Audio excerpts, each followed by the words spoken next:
We're the victims of a foul disease called social prejudice, my child. Those dear ladies of the Law and Order League are scouring out the dregs of the town. Come on, be a proud, glorified dreg like me. I'm Chris Spivey, I'm Eddy Webb. and today we're here to talk about Stagecoach.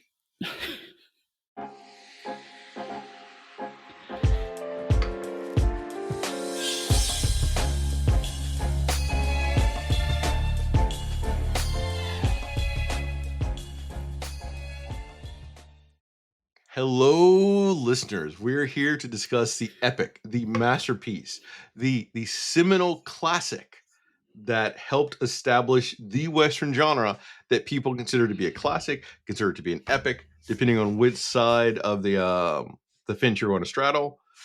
Regardless, it's a masterpiece of John Ford that made his career and John Wayne so they could then go and do a whole bunch more movies together. So you have mentioned John Ford a lot, both in the last episode, and obviously that's important for this episode. I genuinely don't know who John Ford is. Oh my God. John Ford, I think, won 4 Academy Awards for like the many films that he's made. None of the awards he won though were for Westerns, because Westerns are frequently not considered to be important films for the awards.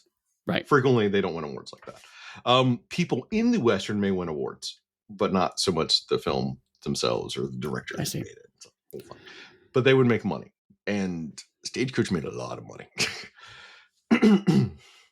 So John Ford, I want to say, if memory serves, I didn't look up John Ford for this. Didn't know we'd have this conversation.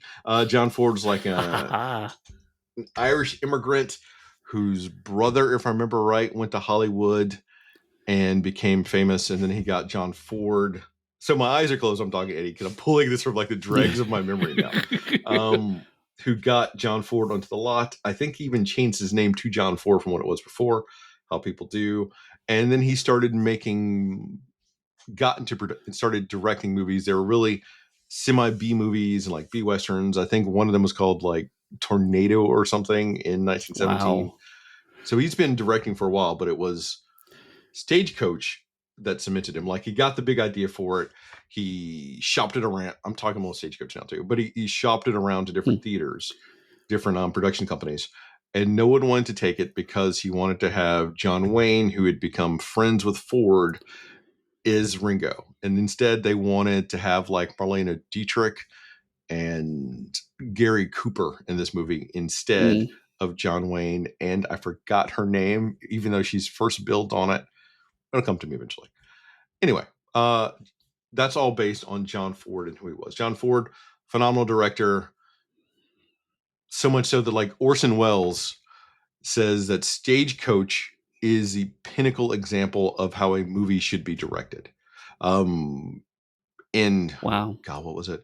Spielberg's film, like the Fabelman's film, David Lynch plays John Ford giving advice to a young like stand-in for him, comes in asking, so what's your advice about how to make a movie? And the entire thing that Lynch does is very Ford like. He says, if the horizon's in the distance, it makes a beautiful shot. If it's like point on, it sucks. That's it. Get the fuck out of here, kid. John Ford. I'm riffing on it, but essentially that's who he is. And one of the things I really like about John Ford, and that I don't like, is that John Ford had an idealized version of what the Western expansion was. You can tell when we watch Stagecoach, like what his ideas was and how all that. The thing that if you watch his movies, and this is somewhat in debate on who you talk to and look at, is there's an arc of discovery for John Ford as he does this. Because we go from this idealized version with John Wayne to Sergeant Rutledge, which is essentially Sergeant Rutledge is To Kill a Mockingbird in the West. Okay. And it has Woody Stroud, who is one of the few predominant like black actors for Western movies and worked a lot with John Ford, all the way to like The Man Who Shot Liberty Valance, which then talks about how the myth of the West is what's printed and it's sort of a fake story. Since we're not going to cover The Man Who Shot, have you seen The Man Who Shot Liberty Valance? No. Do you want me to spoil the movie for you? Yes, because I probably won't remember after you tell me anyway.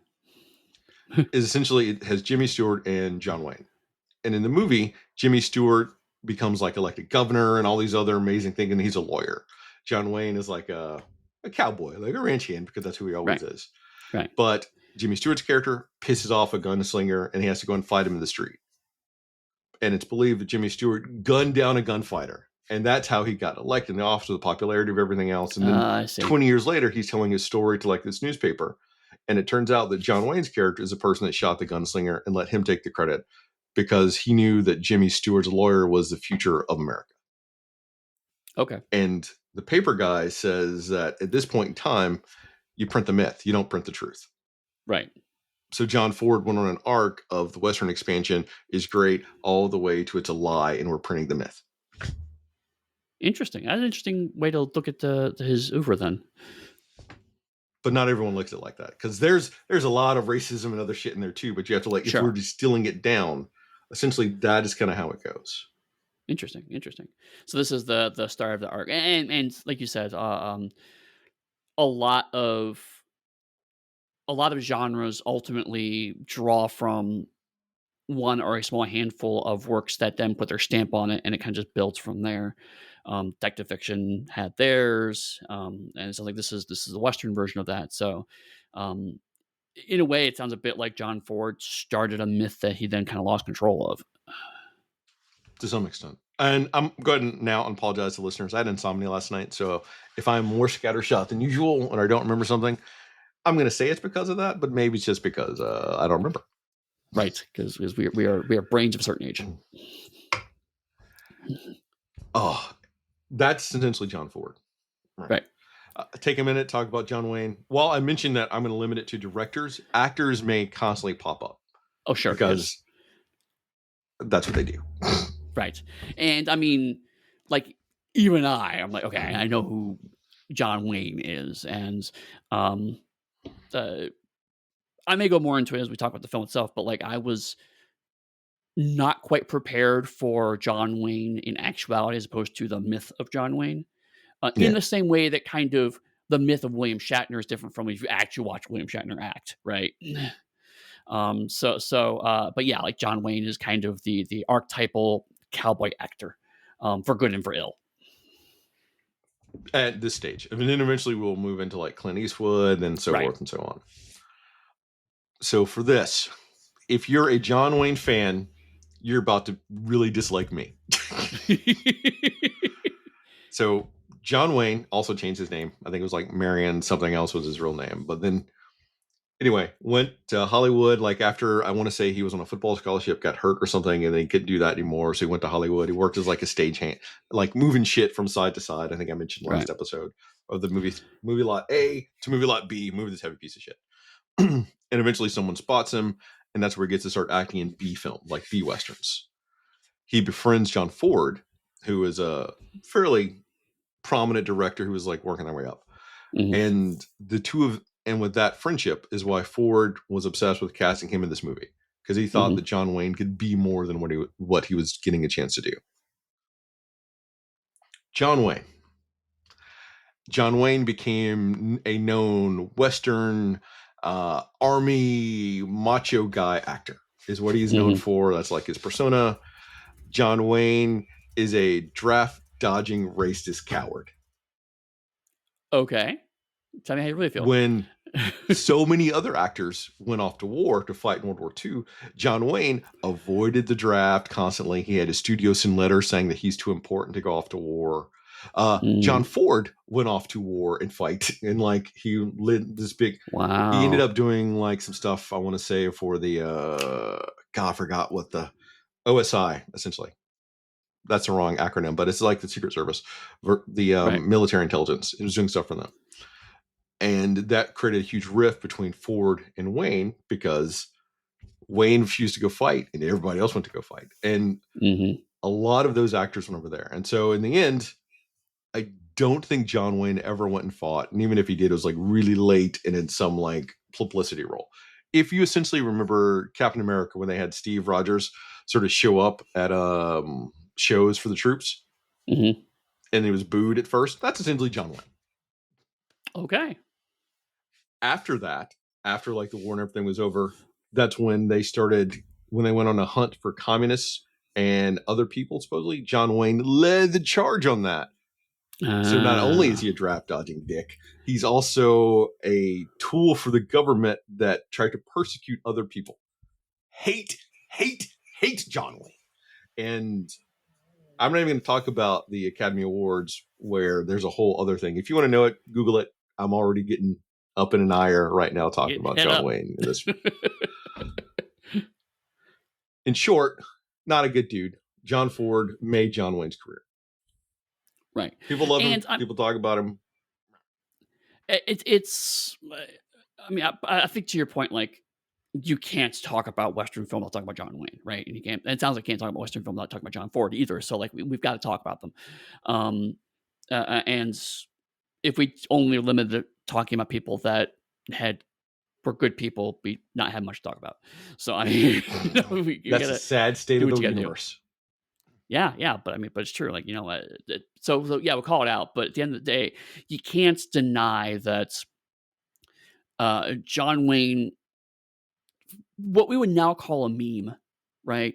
Like, if you ever wanted to have a cartoon, wanted to do a stereotypical cowboy, it's going to look and sound like John Wayne. If a newspaper cartoon wanted to make fun of someone for being a cowboy, it's going to look and sound like John Wayne.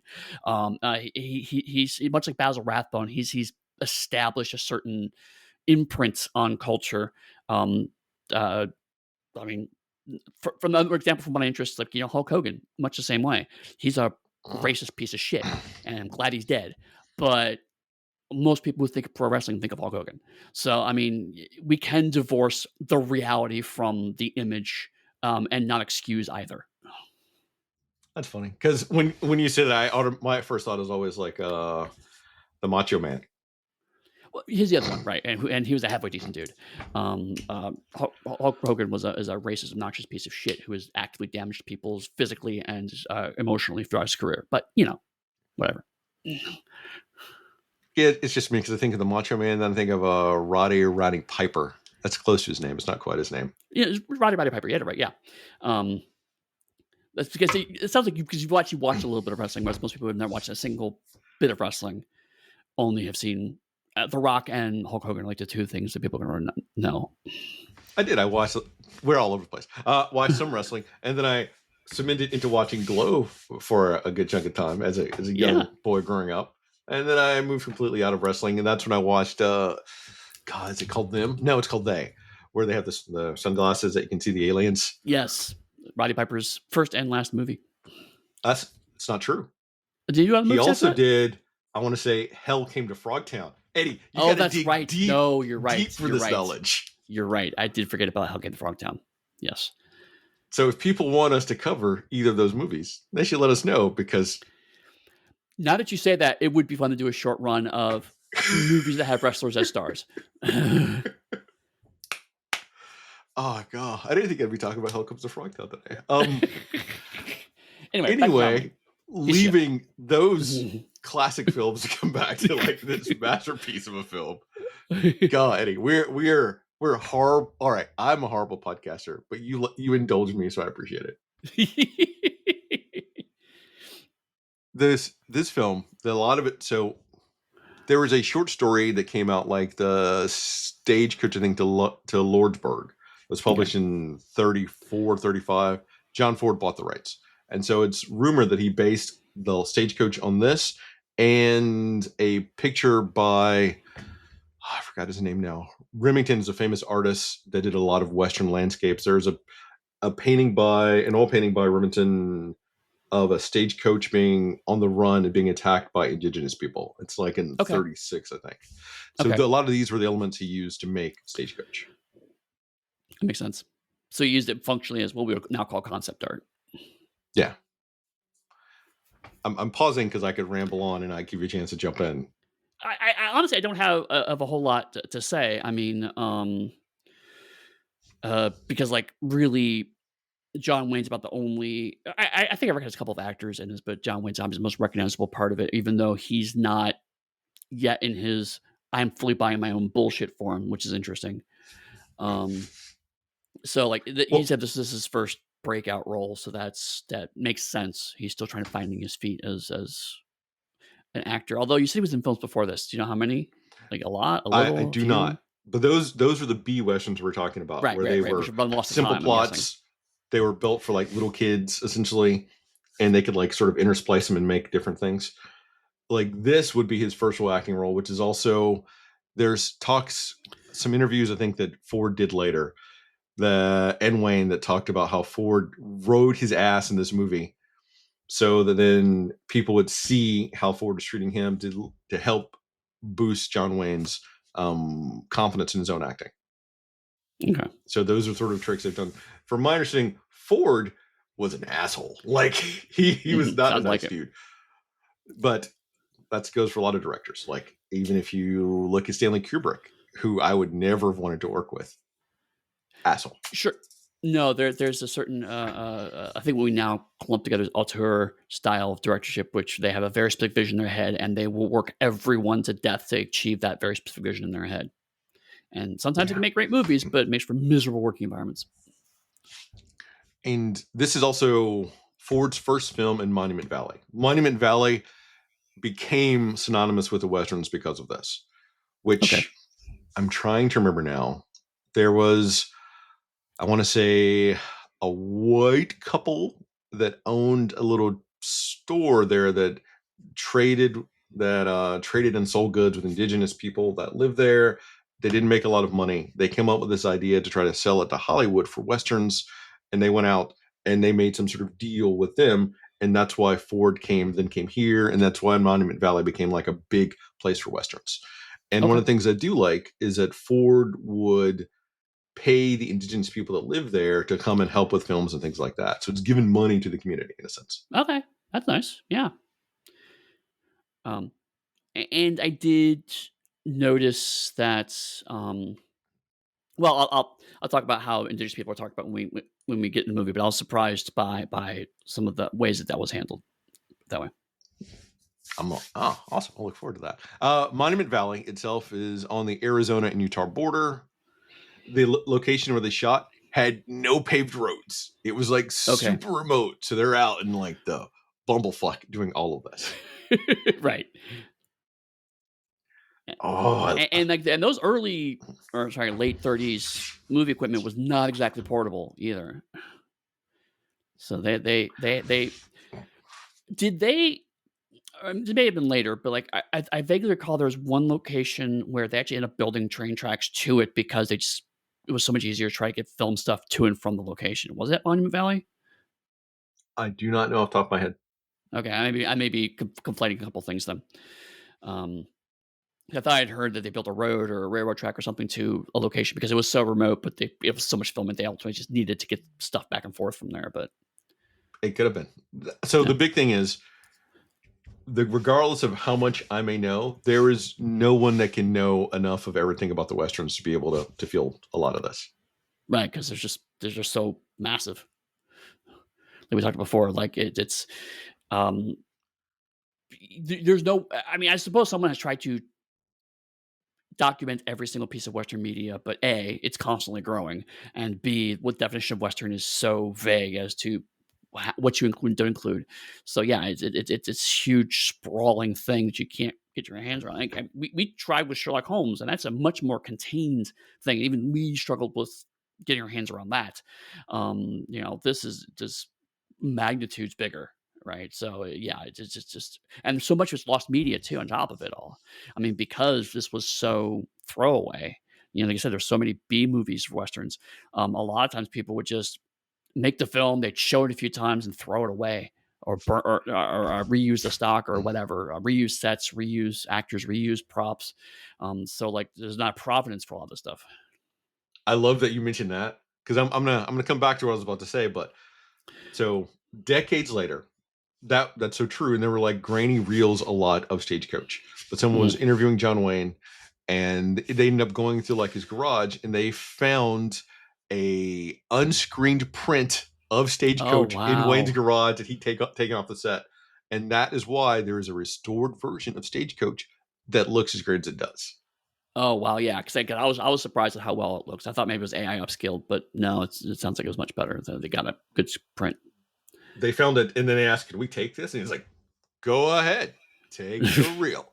That's my bad, John Wayne, for people that wanted it. Even if you don't want it, you had to hear it because you didn't know it was Yeah, coming. it's gonna happen. It's gonna happen. So, And so they use it to create like two new negatives, and that's why we have a great version of this. To go back nice. to Wayne at the time, is that the screen, if you look at it, originally it had Claire Trevor is the actress who plays Alice. It Okay. was her name and then Wayne's name. Okay. And John Wayne got $3,000 less than some of the supporting characters in the film. And Claire Trevor, for instance, got paid like $15,000 for the film. Wow. The lieutenant got paid $5,000. Like, remember the lieutenant that rides in for 5 minutes of film? Yeah. He got paid like $5K. And that's interesting kind of segue into the actual movie proper is because, like, yeah, if someone like me who's like, "Oh, John Wayne's in it, he's probably the star," and it's like, that's technically true. But really this is more of an ensemble style movie, right? Like, there's not one very clear lead star, although you're right, Claire Trevor's positioned to be the female star power of the movie, right? Yeah. She's the woman that we want to care about for a lot. But even then, like, there still are two female characters that are both positioned to have sympathetic moments. So, like, this is one of those, because it's an ensemble movie. Sometimes it can be done in a way where one person is still obviously the star. This one isn't quite done that way. I mean, like, John Wayne is just one of many characters, and frequently actually gets the scenes stolen from him by other actors on the movie. So I was a bit surprised by that overall as I went after watching the movie. Because this is where they originally wanted Marlene Dietrich for that role and Gary Hmm. Cooper to be the Ringo Kid. Marlene Right. Dietrich. So since we're not going to cover the movie, there was another movie that we almost covered is like Destiny. Destiny Rides. It's not Destiny. It's close to the Destiny Rides Again with Marlene Dietrich and Jimmy Stewart. It's Oh, another wow. 39 film, and it would have been more of a comedy riff on it. But I mentioned it because I mentioned Marlene Dietrich, who is a phenomenal star and Yeah. sex symbol of the time. So they were going to bring those names to bring in a bigger audience for it. Hmm. And since I've looked at the note sheet, I do know what film this was for Wayne. This was Wayne's 80th film. All the films before were B movie westerns. So His he's done 80th 80 films. film. That's wild because he does not look like this is his 80th acting gig. I have to That is assume a how lot of many those were they like, made. well, I'm assuming a lot of those are one or two lines or non-speaking parts. Yeah. And if people go back and look at those, John Wayne looks significantly different than what people are used to seeing John Wayne look like. Even here, he looks Yeah, different because he's so much younger. yeah, not as craggy. But no, I think it's everything I had to say about the movie. All right. Then I have a few other points I want to bring up because I had looked at my note Yeah, sheet go for now. it. Go for it. Stagecoach grossed over $1 million. I don't remember what the original budget was, but I know it made over $1 million. I think I have a note it made a profit of like $300,000, so it had to have been up there. But Yeah, huge. It was a phenomenal success. The a tidbit of information I found humorous that I saw on something is that supposedly John Wayne's hat from this movie, he used it for 2 decades until it fell apart. So if you see his other wow, movies, that hat that's deteriorating, same hat from this movie. that's ridiculous. Again, reusing props, right? This is my hat. All right. I guess I'm done rambling about the production of Stagecoach. We can get into it proper. Let's do it. We open on Stagecoach with a heavy military guard as the credits roll into shots of Monument Valley, and the music changes to a stereotypical sound of what white people believe indigenous music would sound like, until a final zoom in an army camp with the bugle playing. It's June 1880, and we learn that the army is concerned about. So if people could see the note sheet, I have the actual pronunciation of his name. As we all established, Chris can't pronounce shit. So Right, I'm going to say concerned about Geronimo and his people's actions in the area. right. And this is pretty typical. What I expect when I see a Western film thing is, it's like, here's a slight bit of racism right off the bat. It's like the indigenous people are horrible and need to be defeated, and the soldiers are worried about them. So I'm torn on that point. I'm just I saying, don't. my opinion changes through the movie. I do want to clarify that. I'm just saying, right at this point, that's what I'm thinking. Oh, I even here though, because one of the things that they do highlight is that there were a number of indigenous troops, and we have an indigenous troop now. They racially insult that indigenous troop, and then they get their other okay, information, but they acknowledge like there were all sorts of like different scouts and units of indigenous soldiers. So you that's have true. one who came in with this message, but they don't really believe him until they get their little telegraph that comes up. Right, right. I had forgotten that part, but you're right. That is part of. I guess I gotta talk about it a bit now. Is like the movie does paint a slightly more complicated relationship with indigenous people than I'm stereotypically led to believe these movies generally go for. Um, uh, uh, Later on, there's a line about this tribe we didn't work with well, but this other tribe we can't. They're going to be coming on to us, which implies that they're not hegemonous, and different groups of people may have different relationships with the white settlers. It's like, okay, that's actually a bit of nuance I wasn't expecting in a 1939 western, right? And I think a lot of that nuance comes from Ford himself, and it could be because Ford experienced like the immigrant experience of coming to America. Mhm. And so True. I would think that would in like make you more inclined to be understanding of other people's experiences and encounters. And now I'm not saying that's gonna stick or not make some shit really bad in a couple minutes, but it's building in a narrative that most people don't see. And then it becomes a question of, are those forged beliefs? Is that Ford trying to educate other people to get at least to where he is, and what can still be successful to make him and Wayne essentially superstars? Right. Right. Exactly. A lot of options. The credit scroll across Monument Valley. I I loved it. I don't know why I love it. I just love seeing Monument Valley. Even I watched, I was like, that's some beautiful, beautiful cinematography. It is, and it's.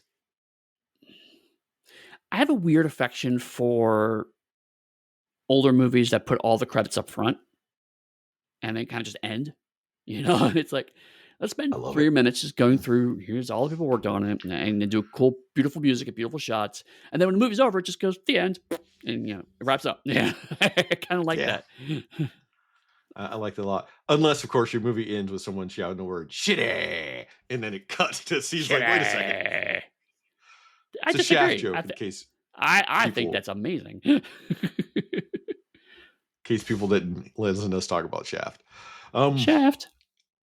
Before we move on, it, I'm all right. I'm not going to explain who historical people are during this run unless you ask me specifically, and then I may still not do it because I want people to go and look up shit themselves. Right. Um, I make that comment before I totally shift gears to say what I didn't mention in my other notes is that Stagecoach has had multiple remakes over the years. There was one in the 60s that starred Anne Margaret as Dallas. There was another one I want to say in the 80s that might have been a TV movie that had Wow. Johnny Cash as Curly, the marshal in this, Wow. and it had Willie Nelson. And the one in the 60s had like Bing Crosby as the Doc Boone. So there's been multiple iterations of this movie Wow. in remakes. Wild. Even I can. the Lone Ranger radio show in the 40s did a riff on this, and they didn't have the Ringo kid, they had the Waco kid, and they brought Claire Trevor in to do the voice of, it wasn't Dallas for that, but it was someone else, and she was like a dancer in a stage hall. So this movie is influential and has like roots going everywhere. Yeah, I had no idea. That's awesome. It's again, I mean, I'm gonna keep about Sherlock Holmes because it's my best analog, but like, how they've remade like Hound of Baskerville so many different times, and each different take on the same story is fascinating to see. Hard cut to Buck, the stagecoach driver, doing his job and slowly meeting some of our key players. The snobbish Lucy Mallory is going to meet her cavalry officer husband at the next fort while being eyed up and down by a scummy looking gambler. A prototype Mr. Potter gets a massive bank deposit before Dallas. A sex worker, along with the alcoholic doctor Josiah Boone and a diminutive whiskey salesman Samuel Peacock, are driven out of town by the Law and Order League. Buck has prepared the stagecoach. I just like saying the name Buck now because Fuck. Buck was like the comic relief, and I loved it the whole time, Eddie. Stagecoach to travel from Toronto, Arizona territory to New Mexico. Marshal Curly Wilcox decides to ride shotgun on the stagecoach to find Ringo, the Ringo Kid. Before they leave, the U.S. Cavalry lieutenant, who gets paid $5,000 for this film, look at him now, I don't know how much long he'll be here, announces that Geronimo and his soldiers are committing raids. Therefore, Blanchard's troops will provide a temporary escort to Dry Fort Station. Hatfield, that shifty-looking gambler from before, and former traitorous Confederate officer, offers Lucy his protection and climbs aboard. Uh, all right. Ellsworth Gatewood, who I will now refer to as Mr. Potter going forward. The arrogant banker also boards with a shifty look in his eye. Right. So first things first, traitorous Confederate officer is redundant. So we could just skip that. Eddie, All Confederate officers are traitors. we're in 2025, and that is not redundant to say because people will actively fight against it. I know. Boo! Don't like that. So again, I mean, this is for him saying a lot. I'm coming into this movie completely fresh. But I'd heard of the movie, knew very, very vaguely what the movie was about, but generally coming into it fresh. And so I kind of got what this was all about. It's like, okay, here's a bunch of different people from very different walks of life who are in a compressed, confined space and are put into a high pressure situation. This is a extremely common storytelling archetype. A lot of genre television does versions of this, like the Enterprise is stuck somewhere and everyone has to live with each other, or Hunt for Red October, everyone's stuck in a sub for long periods of time. It's a good way to do interesting drama. So it was interesting to get how all the pieces came together, and I liked the movie spent time establishing each of these characters before they get on the stagecoach. So that way you get a sense of how they all connect. It's a bit. I was struggling with the Law and Order League, right? Because at first I thought they were supposed to be surrogate, or not surrogates, suffragettes, right? It's like, these are women who are struggling to get equality, and therefore we're making fun of them. That's why no, they're the Temperance League. Yeah. And they're the different side of that, the darker side of that movement, which were like, everyone needs to follow our moral codes, or otherwise we will ostracize them and force them to leave town. Which is why the exact quote I pulled from the start is by Doc Boone, who says essentially all of that. And I love it because they're already showing the contrast of the different areas. Like, you started with the army camp and you saw how that was. It's supposedly very organized and regimented. And here we go to a larger town and we get to see that the town is morally a bunch of snobbish people. And we even get that interaction with some of our players where you have Lucy, when she disembarks, sort of pushes past everyone else. And she's very dismissive to anyone that she doesn't consider to be on her level. Right. Yeah. So there's a lot of class tension happening in the stagecoach. And it does not map comfortably to the East-West divide, although that is a common trope in Westerns, is that people from the East don't understand how things work out in the West, and people from the West are seen as savage and backwards compared to living out East of what. It's not quite that, but it is playing in the same sandbox of the banker doesn't understand what the stagecoach driver is going through, that kind of stuff. And so you have the doctor is kind of the bridge between the two sides in some ways, at least at these early stages, because he's struggling with his own problems, but he's perfectly comfortable talking to pretty much anybody, even though he's also, at least initially, a bit of comic relief, and a bit of a jerk of being an alcoholic. But like, everyone needs the doctor on some level, and so like he's able to kind of be that middle class to everybody else in the Stagecoach, which is an interesting dynamic to start. At this point right now, did you know what Dallas's profession was? Because they haven't stated it. They're just running around our town. Um, it was implied. I think I've seen enough movies to kind of go, okay, what they're saying is she's a sex worker. But you're right. It's not implied. It's just she. I think they called her like a fallen woman at one point in time. Um, so like I know all the euphemisms, so I was like, okay, I gotta get what you're going for here. Because I like the fact that it's not stated. And if you and looking at it from a viewer from the 39, there's a possibility that a lot of people may not have gotten that. And so Yeah, the sure. big reveal later is going to be like, oh my God. And it's building up tension. Right. Okay. I I think it probably goes without saying. My favorite character in this is Doc Boone. So and that happened because when he goes into the bar and he convinces the bartender to give him one more drink for the road, and he gets a line about like how I have economically not been much value to you. Couldn't stop laughing the first time I watched it. I even chuckled this time when I watched it for the episode. Top notch. I mean, I liked him as a character. I admit my frustration it's purely a me thing. Is that because I've had a lot of alcoholism in my family, I always struggle with alcoholism played as comedy. So that's just purely a me thing. I get everyone that's not everyone's bag. Um, and so at this stage of the movie, I was like, "Oh, you're the fun-loving alcoholic that's going to constantly trick people into giving you drinks." I'm not necessarily here for that. Um, but over time, he became one of my favorite characters in the movie because he shows that he's so much more than that set of comedic tropes. Yeah.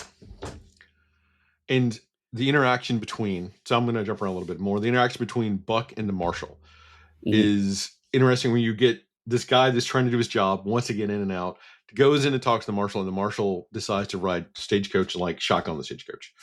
Right. And you get that look of dread from the actor, who was not their first choice. Like they had someone else in mind to do that role, but they needed someone who could control 6 horses, Yep. and that actor couldn't, but this one could. So that's why they got this job. Phenomenal to think that they need to be able to control the horses really to get the job to do it. Yeah. I have to say one of my favorite kind of moments of cognitive dissonance is not realizing until 3 or 4 lines in that one of the horses on the Stagecoach is named Sweetheart.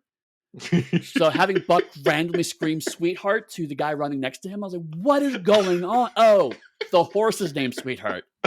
Okay. But it was funny because like this guy, they're trying to have a serious conversation, "Girl, sweetheart," and so it was actually genuinely funny to me because they're trying to they're trying to build the stakes and increase the tension of this tribe is going to attack us, and it's like, okay, sweetheart, and I just could not stop laughing at that. And as all these people are piling into the Stagecoach, I was watching it this time. My first thought, that Stagecoach is a TARDIS. Oh Because yeah. it got bigger and bigger the more people it got to have so much space inside. No, it is classic. We have one prop coach to use, but then we have to use sets because we have to film inside of it, and the geography of the sets that they have made to film inside of it just do not match with the exterior that we're seeing. It's like, no, this is, yeah. I didn't quite make the TARDIS leap, but I was like similar to the I have a one bedroom apartment in New York that's big enough to house 3 cameras kind of thing, you know? And so when I was watching it this time, though, my in-laws had come down, so it became like the movie that we watched Oh, on a okay. random Saturday night with everyone here. That's fun. Of course, my kid was off on her iPad, so she was having Right. none of this Bored, nonsense. yeah. And it was fun to watch them watch it because they'd already seen it multiple times. And they're not old enough to see it when it first came out, but they Right. saw it. And it was, so my wife had never seen it, but she volunteered to watch it this time because she's not a big Western fan. And her dad spoiled the ending for her like 5-10 minutes into it. It's like, come on, man. It's hard enough to get her to watch a Western. What are you doing? Amazing. Life drama. Love it. But you get this weird, right? You get this weird point of like, because it's such a seminal movie, I suspect most people go, "Oh, you've probably seen this, so I'm not telling you anything you already know." It's like, "Oh, wait, no, you've actually not seen it." Hmm.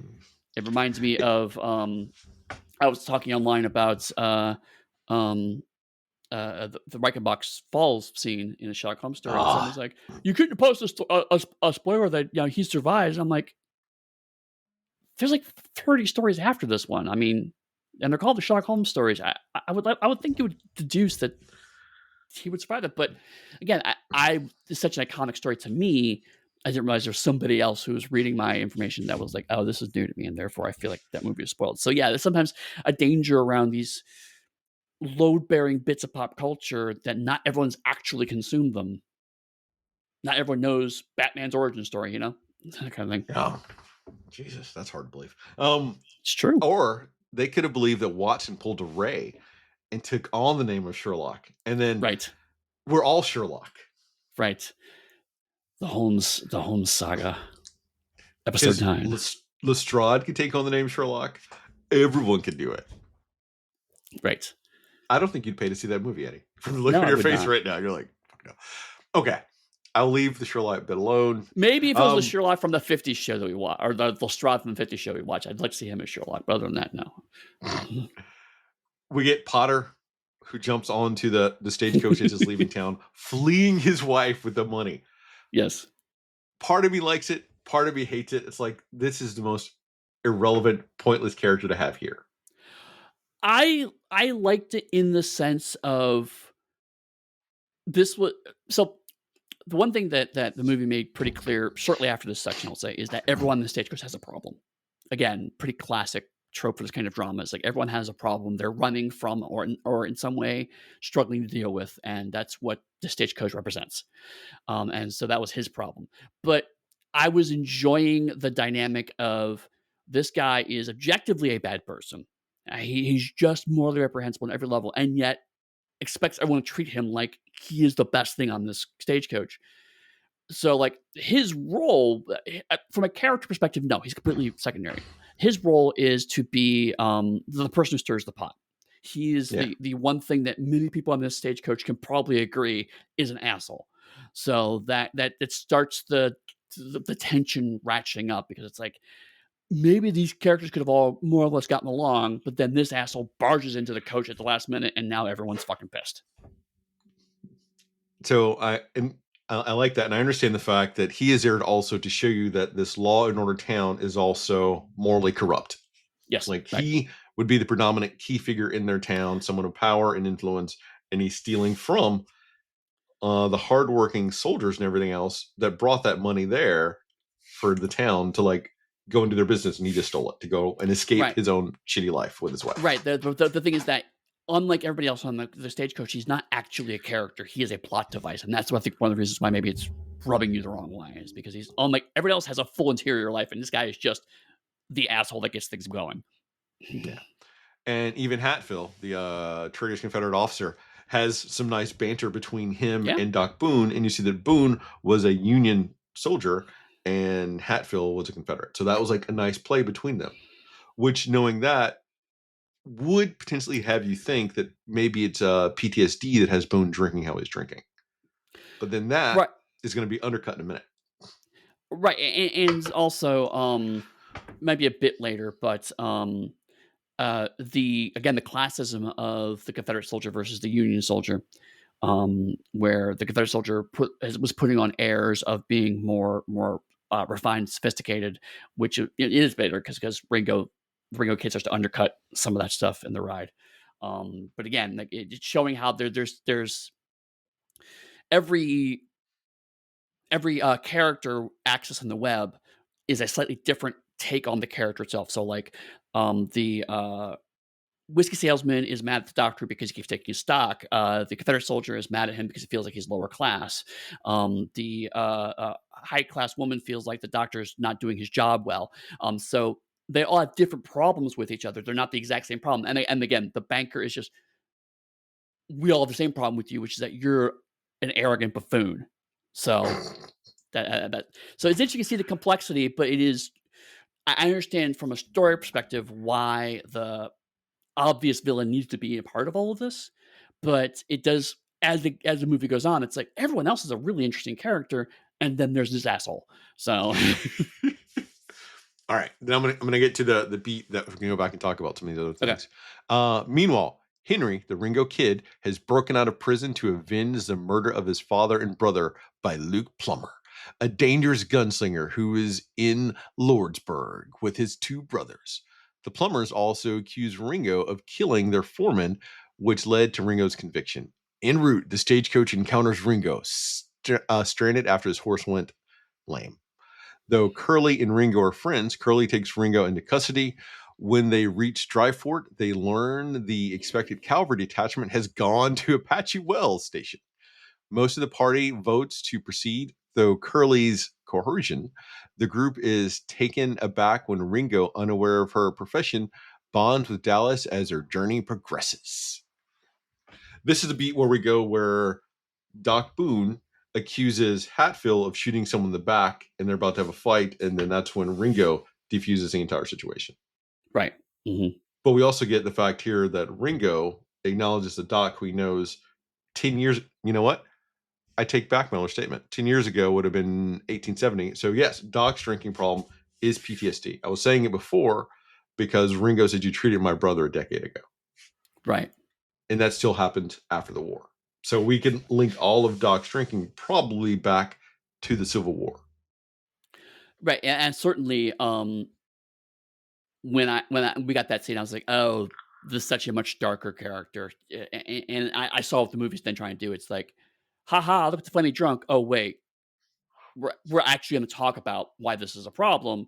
But you had to misunderstand the character before you get there, and then it turns out that's that's everyone's trick, right?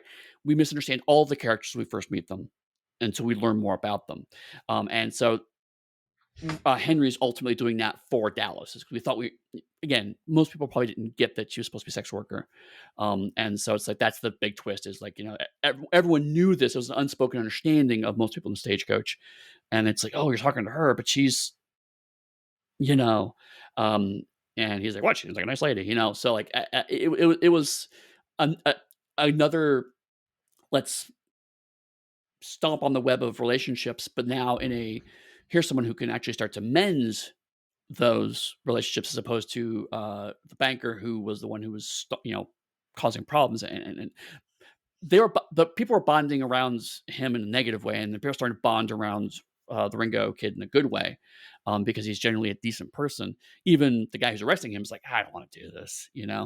Uh, uh, so, um, and interestingly, I didn't realize this until as well as like after I watched it, I looked back and realized this is still a Western in that regard.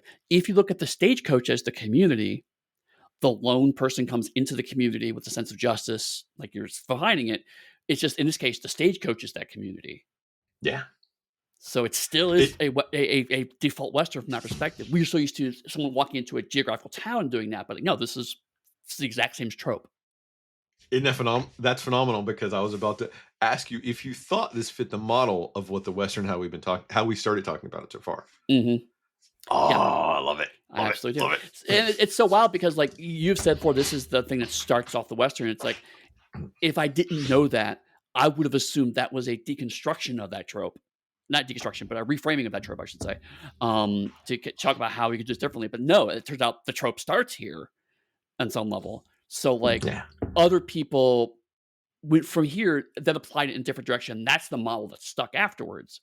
But so, like, I'm fascinated. Like, and this is actually the purest form of that model because we know the entire community here and and we are well invested in the community long before the cowboy, quote unquote, comes into the community to then start to find justice within it. And also, the justice is not violent. A lot of the justice he brings is about social reforming people and letting them find what's good in themselves rather than shooting it until it stops being unjust. So it's Yes. wild that this absolutely does map, but it's also nothing like the quote unquote stereotypical Western. And the other piece that I really love is the fact that we would say our two characters on the lowest possible end of the socio-economical scale are in fact the best people in the entire group. Yes. because we get Dallas is utterly compassionate throughout most of the stuff and trying to do what is morally right, and we get Ringo, who is a convicted felon, who's viewing everyone pretty much as equal and trying to like befriend people as he goes along. Right. And what's interesting is, again, 1939. All of the, let's call them high class people, are painted as people we don't want to like. Lucy is standoffish. The Confederate officer is arrogant. The banker Traitor. is greedy. Right? Yeah. Like, we don't want to like them. Um, and the only thing we know about uh, Dallas is that everybody else doesn't like her. So by default, humans are, particularly Western humans, are very prone to transitive properties. So, like, if the people that don't like you, I also don't like, I'm inclined to like you more. Yeah. Right? It is the underdog structure. So, like, while nothing has been given to necessarily go, oh, Dallas is a good person. Um, in fact, she doesn't have many lines even up until Ringo Kid shows up. Um, Yet we're still kind of like, I kind of like her because nothing, she's not proving me wrong. And then when the Ringo Kid starts to actually interrogate the situation, and it's like, oh, it's because you've chosen this profession. That's something that I'm wondering, was that twist in 39 supposed to be she's just another asshole like everybody else because we don't like prostitutes? Or if that's something that has just aged better because of Hmm. a different perspective we have on that now. I don't. That's one thing I'm curious about. I don't know, because looking at it now, it's the, oh, well, now I like you even more, right? Because you're probably in that situation because you're struggling, you're trying to get money, you can't, you're probably forced in a situation. So I'm more sympathetic to you, but I don't know if 1939 morality had that same connection to sex work, right? Interesting. Hmm. Um. All right. I'm gonna pivot. Okay. Um. More Monument Valley. I love Yeah. Monument Valley, and there's a lot of Monument Valley, like shots, shots, shots. Um. While the dinner scene is like a key crux, you've covered most of that. And when they leave, what still strikes me as weird is as they're leaving, the army gets ready to turn away. The lieutenant waves at Lucy. I just it's like bye bye, and weird when I saw it first time. Weird when I saw it again for John Willis. Every time it's weird, it strikes me as I, odd. I, I feel like there may have been a flubbed line or a missing scene or something, because I could see where maybe he was friends with her husband, and that was supposed to be what that intent was. But yeah, no, it was super weird. I had to kind of go, oh, maybe it's this. But at the moment, I was like, is that her husband?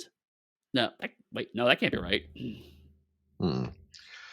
And isn't it interesting if you stop and think about it? I think we've learned by this point that Hatfield served with her father in the Confederacy, and she's married to what essentially would be like a Union now United States cavalry officer. Hmm. So Right. she's playing in a unique space of being like Confederate to U.S. like U.S. officer's wife. So it's interesting to think about that too. And that's the other thing that, like, at this point in the movie, certainly, I started realizing this movie's way subtler than I was giving it credit for when I first watched it. 'Cause that's the reason why I brought up the opening credits of, like, oh, it's going to be this, because I came in with a lot of preconceptions of how westerns tend to go, and it's around this point I was like, no, because not only do they have the class stuff here, but this is still not that far from the Civil War. And, like, the fact that there was a lot of complex relationships, it wasn't as simple as blue bad, gray good. There's a lot of personal complexity, and so the movie's actually digging into that in a relatively subtle way, because it's through the lens of these characters. And so there's a lot of, again, like, even how Ringo and the Marshal are interacting. There's a lot of it's not that simple, which, again, is wild that this was at the start of the genre, because this feels like something you would see like 20, 30 years later of like, let's dig into the nuances of this genre. And it's like, no, it's already starting with these nuances and they get lost along the way, I think. Or maybe I'm But wrong. the thing Maybe I'll find out is, more. you're not wrong, Eddie. It is Uh, 20, 30 years into the genre because the genre started like in, oh, we'll sure, say sure. film wise, 1888. So most of those were like B movies and silent films, but Ford had been making those and then made this. So it Okay. has All right. someone No, that you're has right. You're right. experience of those to then like, this is what it needs to be. And he shopped around, I think it said for years to try to get it to be made how he wanted it to be made. Okay. All right. So I was right then. Yes. And I know we talk about how it's the start of the genre. It is the most monumental film that helped redefine the genre, essentially, is what it goes for. Got it. Got it. Okay. All right. Well, then it's working because it definitely is. Even as someone who's going casually aware of the genre, it's redefining it for me as we're watching it. It's like, oh, this can do so much more. I mean, I knew that, but it was still exciting to see that. Yeah. At Apache Wells, Chris, the way station attendant, tells Lucy that her husband was wounded in battle with the Apaches and rushed to Lordsburg. She faints and, stunning the group, goes into labor because she was a little sick before, so obviously she was pregnant. Right. Josiah sobers up with the power of coffee and delivers the baby with Dallas assisting. More of the banker complaining about the army leaving them there. No good so and so's. Later that night, Ringo asks Dallas to marry him and live on a ranch he owns across the border in Mexico. Afraid to reveal her past, she's evasive. The next morning, she accepts with Boone's encouragement, but is unwilling to leave Mallory and the newborn. Instead, she encourages Ringo to escape, promising to meet him in Mexico later. Ringo gets a horse, is about to ride out. Before he can leave, he sees smoke signals heralding nearby Apaches and returns to custody. And Curly's like, I got you. Right. Right. Um, Side note, I think you touched on this before, but just to make it clear, because we're terrible with pronunciations, we're sadly gonna have to go with what these tribes were known as at the time. But Yes. these are all should be clear that was inaccurate. These were names that were applied to them against their consent and will. Blah blah blah. But this is the thing I mentioned earlier, where the Apaches are explicitly framed as this tribe does these things. And they make a reference to a different tribe who doesn't do these things. So there's not the monolith of all indigenous people are evil, horrifying savages.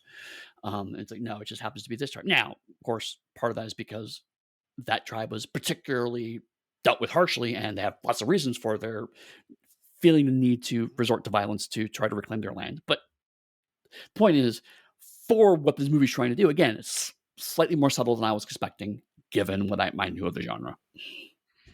And I want people to also remember, like, for instance, when Grant became president, who was more Grant's views of the indigenous people was better than what people before him was.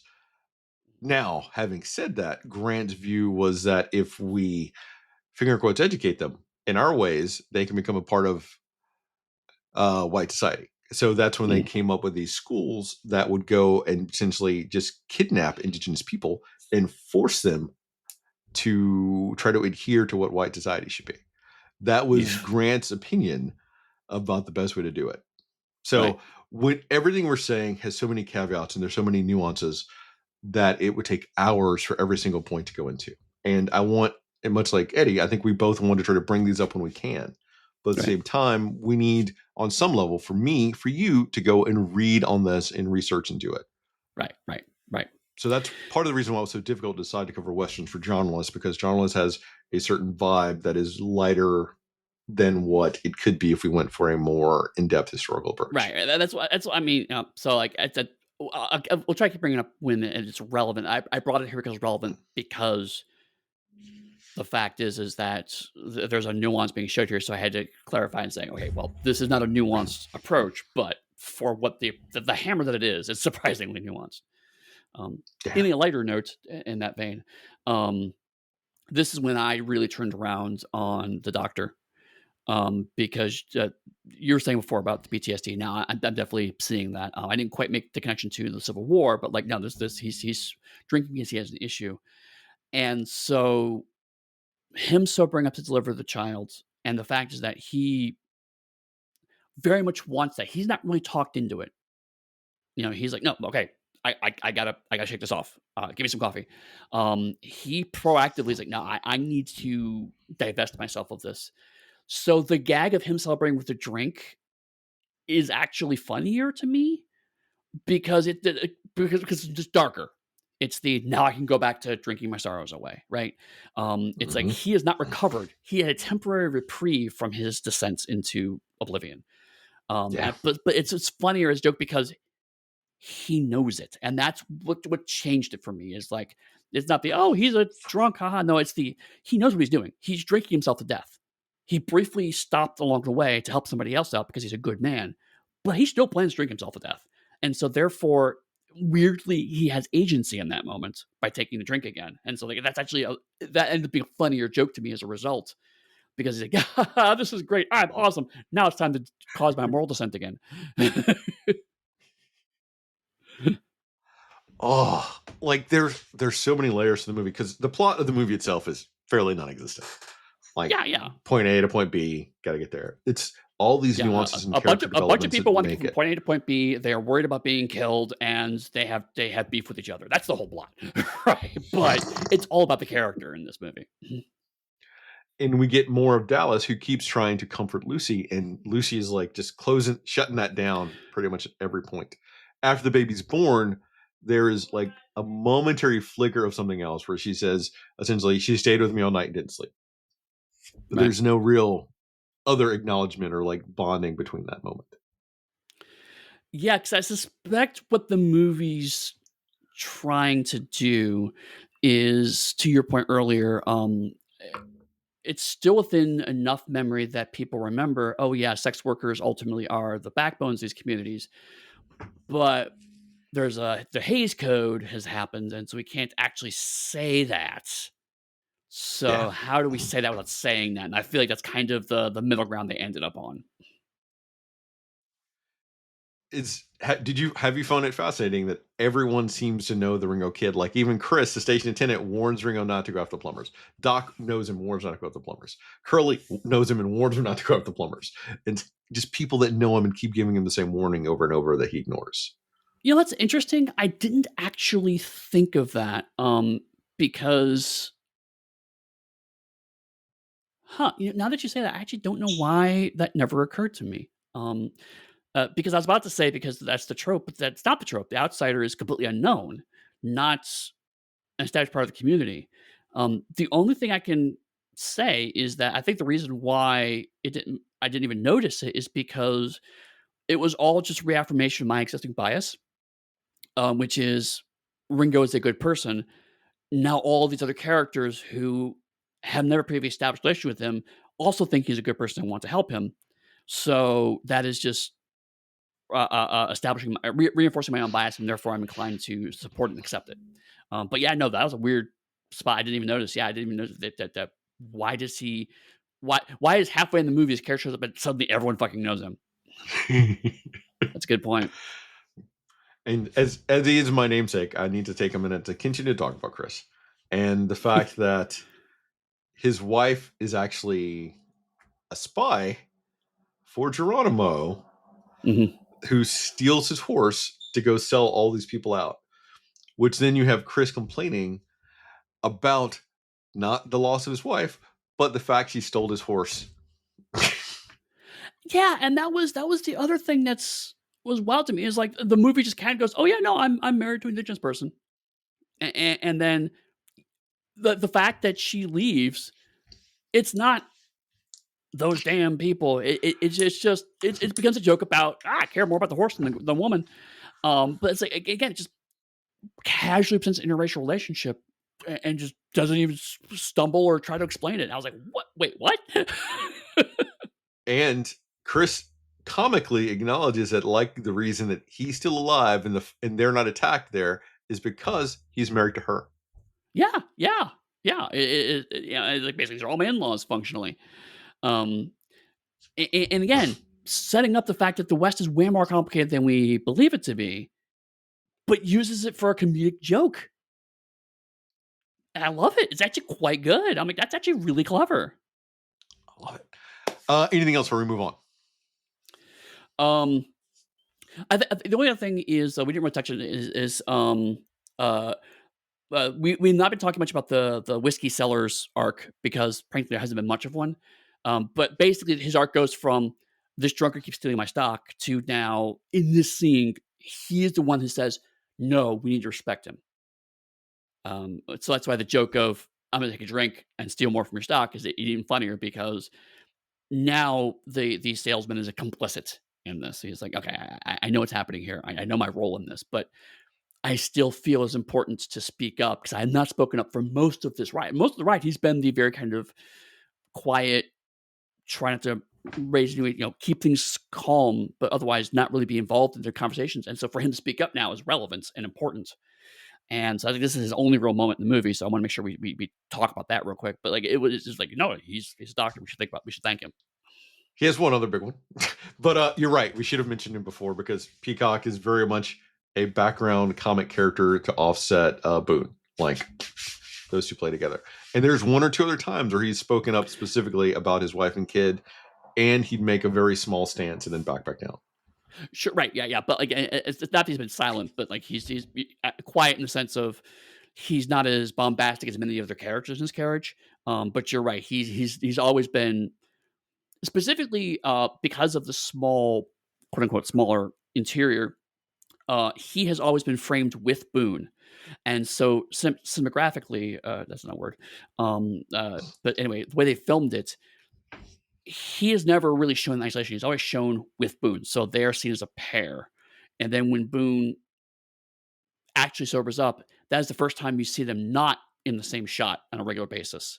And then he intentionally comes back into shot, and where they shoot again, he's again paired with him when he then says we should respect him. So when he makes this stand, it's also kind of both to support Boone, but also drawing strength from Boone from the way Yeah. it's actually framed. So the framing has all been these two are together. They are paired. These characters are linked. Whereas all the other characters have had either been paired with other characters or shot separately. Those two have always been framed together. So it's interesting that like he's kind of the Jiminy Cricket, if you will, of it. Like he's almost a doctor's conscience in some ways. But it's a very different take on that dynamic than it could have been very stereotypically done. That is it. Love it. Cool. The other thing that I do want to mention is that Josiah, I keep bouncing between Josiah and Boone, plays matchmaker for Dallas and Chris. Oh, yes. Sorry, Dallas and the Ringo Kid, not Chris. Okay. Chris doesn't need a second wife. No, Chris has a wife. And a horse. Not anymore. The stagecoach reaches a ferry crossing, which the Apaches have attacked. Curly uncuffs Ringo to help lash logs to the stagecoach and floated across the river. I loved it. I thought Oregon Trail, the video game, this time when I watched it. The Apaches eventually attack and a long chase ensues, during which Buck and Peacock are wounded. This is Peacock's other big moment because he's talking casually and arrow. Right. Doc knocks out a panicked Gatewood. Down to his last bullet, Hatfield prepares to execute Lucy when he is mortally wounded. The stagecoach is then rescued by the 6th Cavalry. Right. Weirdly, not much to say about this except for I had forgotten this was the era of movies where epic means film lots of it. And I was like, "Oh right, this is like we're Ben-Hur, where we have the chase that goes on for like an hour. It feels, and it's like, oh, this is not a part of the era that I am a fan of because it's like, oh my god, this is going on forever." But Eddie, seriously, those horses and wagon are in the water. There's no special effects in 39. True, that is yeah. literally them doing it. That is fucking amazing to see. No, totally. Like there are bits of it. It's like they're showing off, right? I talked about this. We talked about it before a bit with the Sinners Patreon episode where like sometimes you do stuff just to show off as a filmmaker, and it's valid, right? In this case, it's the we have money. Look what we could do, you know. And so it's like sometimes that's earned, but then after the ferry crossing, it just kind of kept going, and just like, is this gonna? Nope, oh, no, we're still doing this. Okay, are we gonna? No, no, we're still doing this. Oh wait, there's more shooting. And the other thing is like because the downside of having a really nice clean restoration is that you can really see when it goes from we're gonna float these things and it's all practical and this is amazing to there's a rear projection screen. It's super fucking clear. And it's like that's where all the money went. Okay, now I see what's going on. And even before the attack, we get another great line by Buck about charging the baby a half fare. I loved it. Oh, like spot on. And we haven't talked a lot about Buck's journey, but Buck consistently is probably the person with the least amount of problems, other than the fact that Curly won't let him do what he wants to do, and he complains about his own wife and her family. And he's been on this job for 10 years now. That's Buck's whole character. Yeah, no, he's been doing his job for too damn long. He's only 3 days from retirement. That's like his whole character arc, right? But it's actually I think it's important from a because everyone else has interesting dramatic problems. So having a guy who's just doing his job and is kind of vaguely annoyed at everybody else's big dramatic problems interfering with his life is actually valid and useful in this thing. So Buck is like, okay, that's it's great that you had a baby, and it's great that you're being chased by these people, but I just want to get home without being murdered. Can we do that, please? That'd be great. Thanks. Okay. I love the Arrow scene, but how does Arrow get inside the stagecoach? Eddy, he's kind of in a middle seat where Peacock is sitting. It's not can't go through. I don't think he can go through the window and hit Peacock, but bam, spot on. This actually raised a question I had I don't know the answer to. You might be able to answer. Did stagecoaches have glass windows or were they just open to the air? That is a great question. I think they're open in the air, but I do not remember off the top of my head. Okay, because for a while I was like, okay, they're open because they want. I was overthinking it. It's like there's no glass because that way they can put the camera in, right, and they can shoot through the windows. And it's like that's probably what's going on here. But then at one point, when Lucy was feeling sick, she actually leans and her head is completely out the window to get some air. And I'm like, is that a mistake? And then when the arrow scene happened, I was like, I actually now don't know if there were just holes cut in so that you could see the outside, or if there was supposed to be glass there and they didn't remove them for filming purposes. I genuinely didn't know the answer at that point. My thoroughly non-remembering self would say that it's probably based on the quality of the stagecoach itself. And I would think That most actually makes sense. stagecoaches wouldn't have glass windows because that But the sounds really like an rich expense ones you would put would. on a stagecoach. But they just That, have like a little that curtain and things, though. Oh no, you're right. You're right. Now that you say that, I think I now suddenly remember that they probably have curtains over the windows for things like to block light if you want to sleep or whatnot. Yeah, that's my Okay, non-remembering answer though. So that that's makes more sense. Okay, then I'm not gonna ding this as much as I was going to because otherwise I'll be like, how the hell did it even get inside? But you're right. It's like the arrow, it, because it's the angle is dead on between them. It should have come in at an angle, and so it should have been mhm. slanted one way or the other. But no, it's like Yeah, but so. it's Yeah, it had to come through the roof, which is obviously closed, or the back window, which we've seen doesn't have because we've seen that shot several times. There is no back window, so there's no way the arrow could have gotten in at that angle in that spot. it is the most minor of minor quibbles about this movie, but it just it's so predominant as it kicks off the big action piece that it stuck with me. Um, I did get into because the movie scene was so fucking long. I did get into counting shots, and I will say I don't think anyone went beyond 6 shots because no one reloaded. I don't think anyone went, any single character went beyond 6 shots. There are lots of shots around, but I don't think any single character went beyond 6 shots. I think the shotgun may have gone off more times than it could have, but that's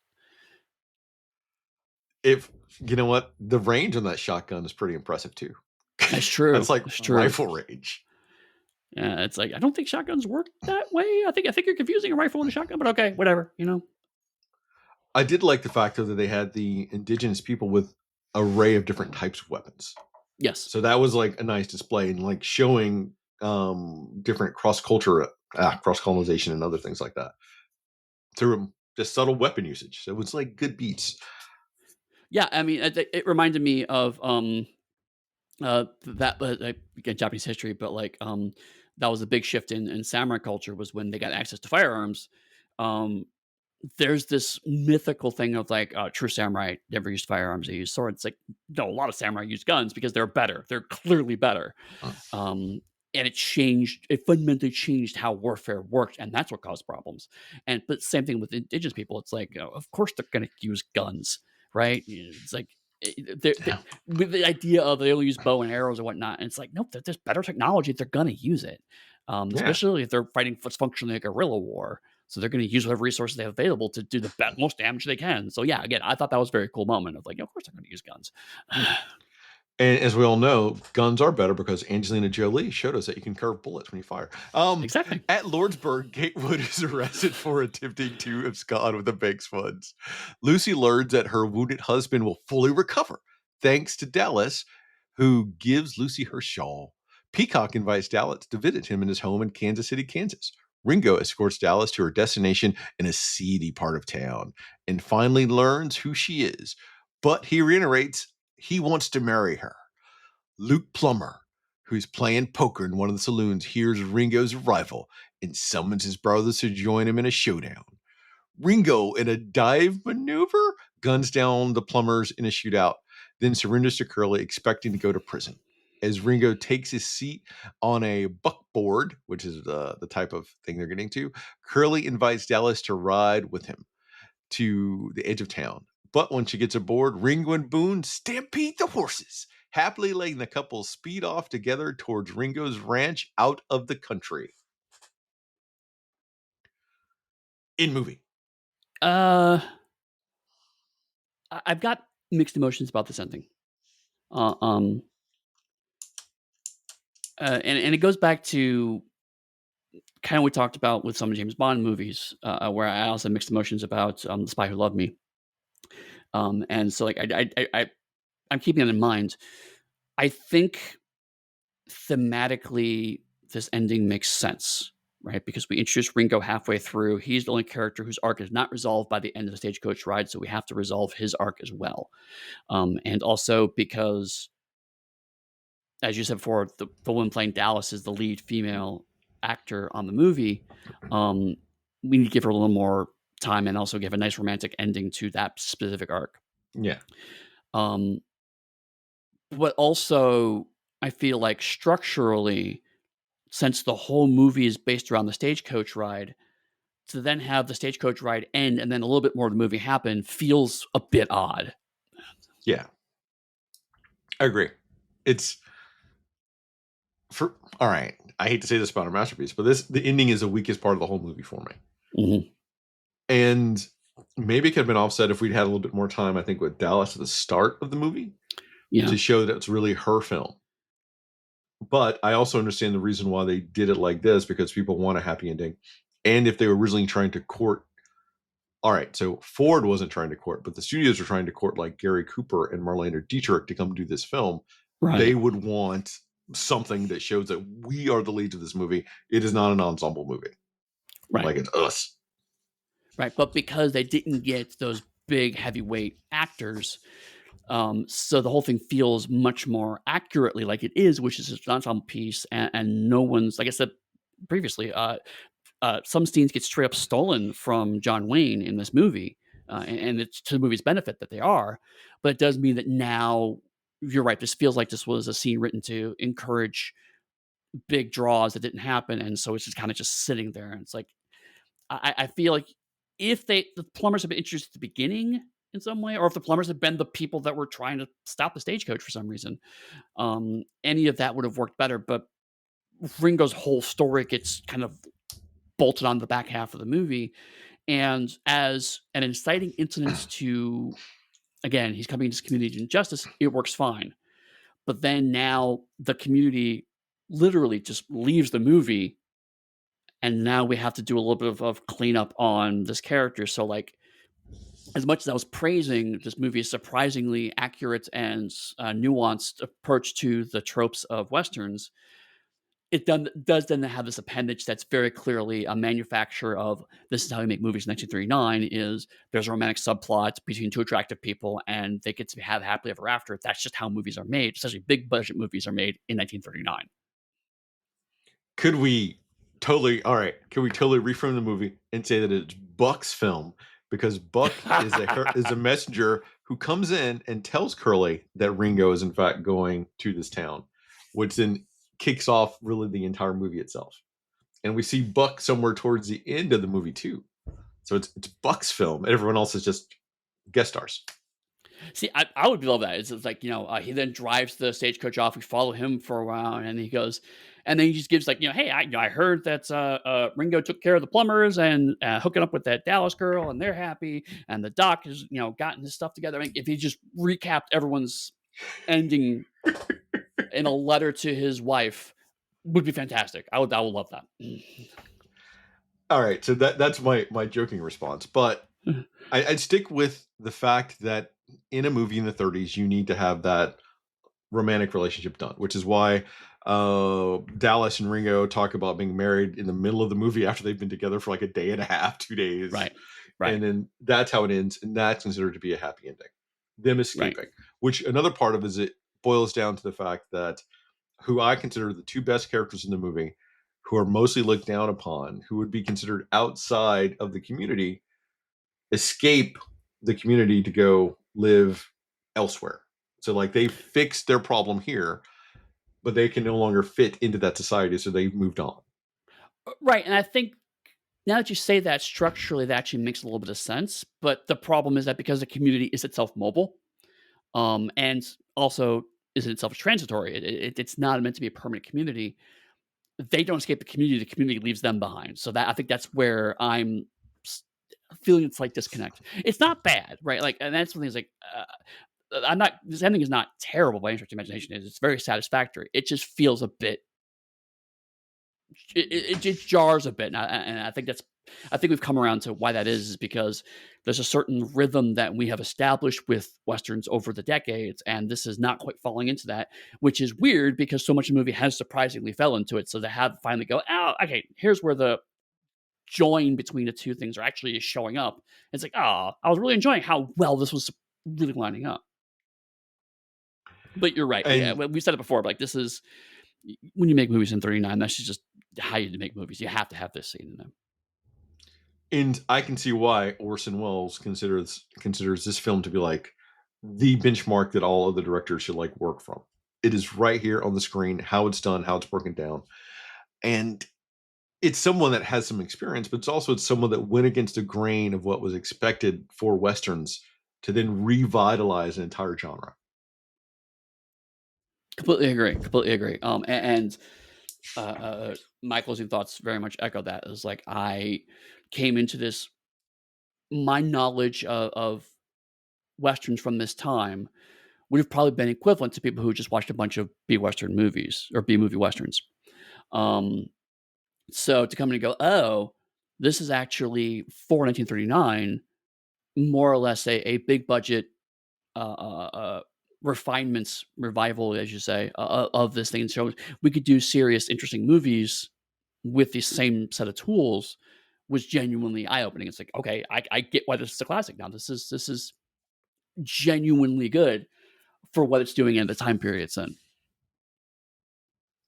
So, Eddie, if people are curious what we're going to do next, since it will not be another John Ford movie, what can they expect? Uh, we are going to watch the Oxbow incidents from 1943. Um, and that's about all I can tell you about it right now. I haven't watched it yet. But it It's was going to done. be really different from this. I gather that it's the lead is Henry Fonda. I know that much. And so it's and it was also one of the first films that were impacted by the um, reductions because of the wartime budgets because it was right at the beginning of World War II. So yeah, there's gonna be a pretty big. I can see already it's gonna be a tonal shift. But yeah, that's the Oxbow Incident 1943. That's what we're gonna watch. If people want to come and talk to you about Stagecoach, about how you love John Wayne and I hate John Wayne, where could they do these things? Nowhere, because none of that's true. Well, actually, I do love Stagecoach now. Um, but otherwise, you can find me at pugsteady.com. That is my website where I have all of the stuff I've worked on there. Also, come feel free to hang out with me on the Darker Hue Discord, where currently I've been talking about how Sylvester McCoy is not only my favorite doctor, but also a genuinely good human being because he was at an anti-Trump protest and was awesome. How about you? If you're looking for me, you can come to my website, darkerstudios.com, to buy Haunted West to fit into like this Western mold. I promise I will not promote Haunted West every single time, but it seemed fitting for the first couple. Do it every time. Every time. If you want to talk to me, you can do it on Blue Sky, where I could respond frequently, or you can jump to the Dark Hue Discord, where I think I'm currently posting superhero memes right now. Yeah. Because I'm still talking about Superman by James Gunn, and I'm talking about Peacemaker. So if you want to hear those, jump in. All right, awesome. And then we will see you next time for the Oxbow incident.